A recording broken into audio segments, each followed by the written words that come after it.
Hello there, my name is George Hurst. In this program we will feature an easy way to make top quality saddlebags that will look great and provide great service for many years. To make this set of saddlebags, I'm going to use pattern number 61917. After selecting the pattern that I want to use, I've got some tracing film, as you can see here, and then I've taped it on one end so that I can lift it from time to time to check it. And we will now trace the pattern to the tracing film, and for the straight lines I will use my steel square, and I will do that with all of the straight lines.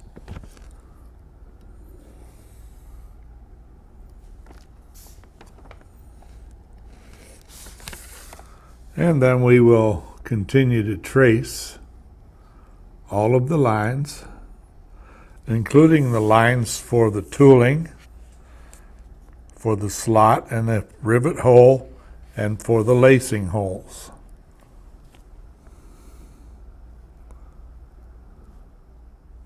I have made all of my tracing, so it's now time to cut leather. I'm going to cut all of the parts out of either 7 to 8 or 8 to 9 ounce vegetable tan leather. And the first thing I need to do is dampen it all over.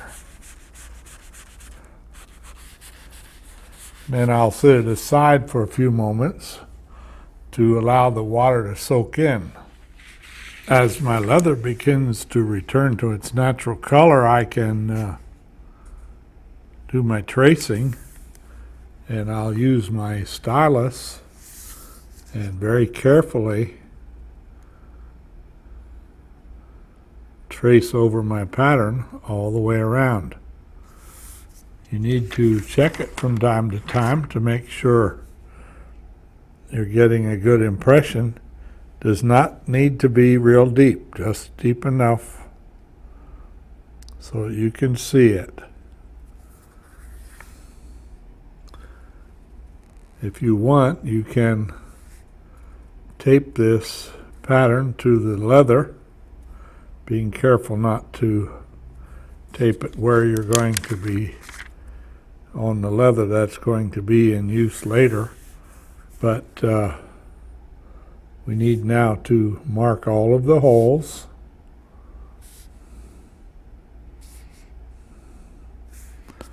In this case, I'll have the rivet holes up here, and I'll have a slot down here for the billet strap to come out. Now at this point in time, if you're going to tool this, you can go ahead and trace your tooling pattern.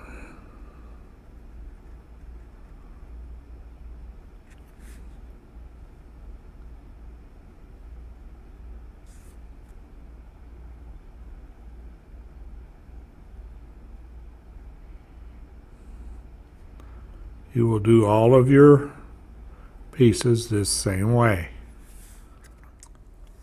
After we have traced all of our pieces onto the leather, we can use a good sharp knife and cut out all of our pieces.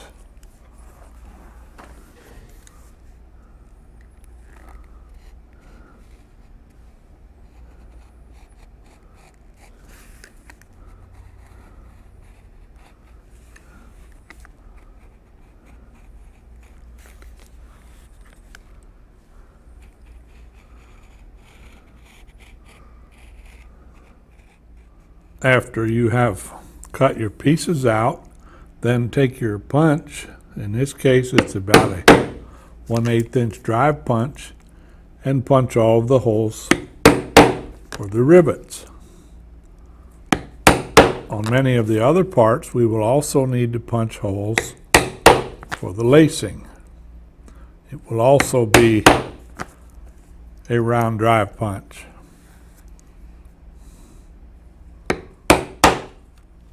And we will also punch a 3/4 inch slot for the 3/4 inch strap that we're going to cut.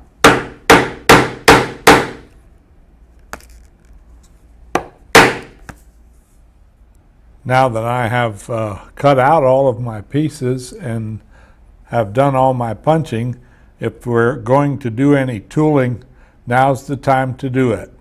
We'll do our tooling, dyeing, and finishing before we start the assembly process. Now that we have finished tooling all of our parts, it's time to start thinking about the assembly. Certain things to keep in mind are, number one, we have the back here, and we have the connector strap that goes over the top.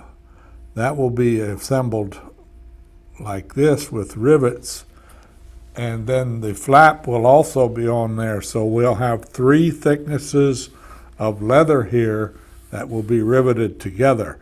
So to make this work, we will have to reduce the thickness in this area on all 3 pieces.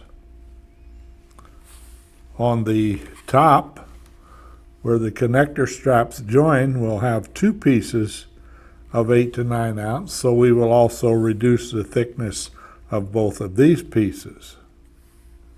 I will use the skiving knife to skive this top area where the rivets will go, and I need to reduce it about half the thickness, and I need to make sure that I get back far enough so that I reduce it in the area where the rivets will go.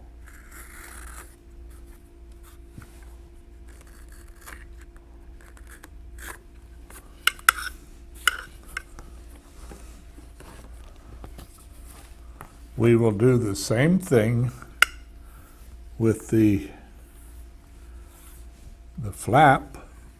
We will reduce the thickness in the area where the rivets will go. And here again, take it down about half the thickness.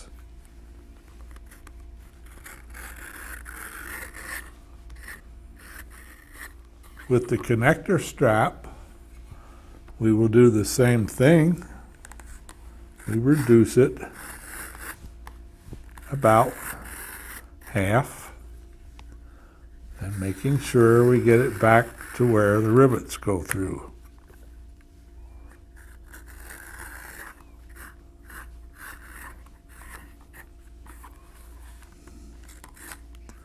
And on the top, where the connector straps will go together, we will also reduce the thickness there.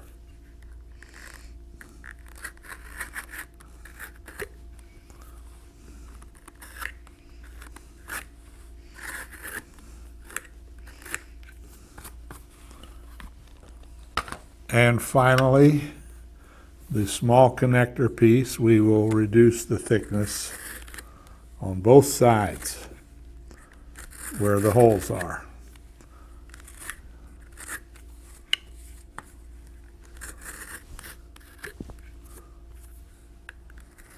For the closer strap, we will also skive the end where it will go through the bag and be riveted.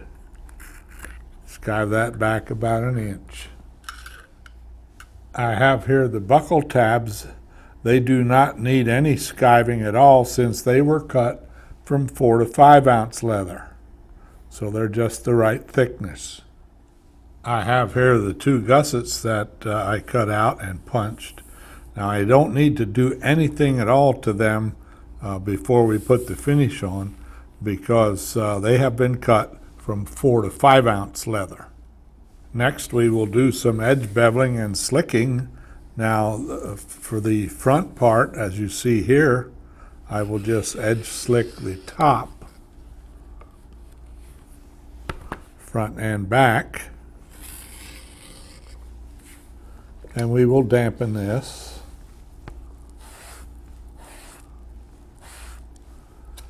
And we'll wait a few moments.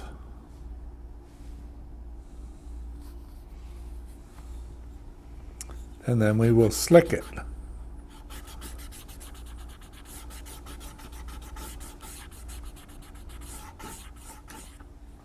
For the connector parts, I will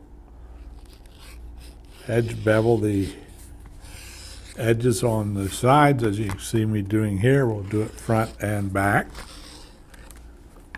And we will do both edges. It's not necessary to do the top and the bottom. And now we will dampen and slick these.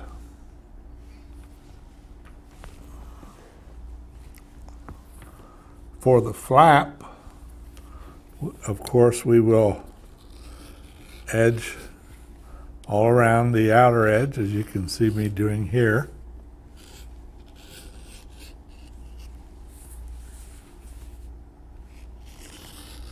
And we will do that on the grain side and on the back side, or the flesh side. And then we will also dampen and slick these edges.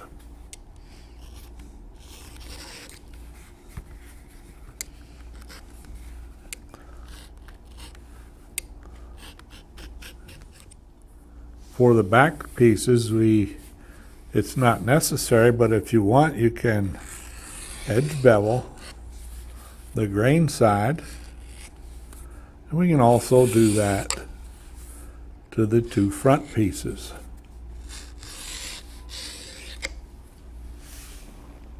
The connector strap, we will edge bevel grain side and flesh side.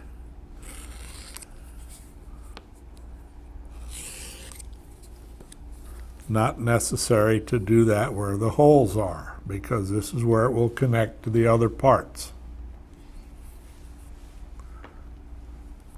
For the closer strap, of course we will edge bevel just like we would a belt or any other strap. We'll do it front and back, and of course we will slick these edges.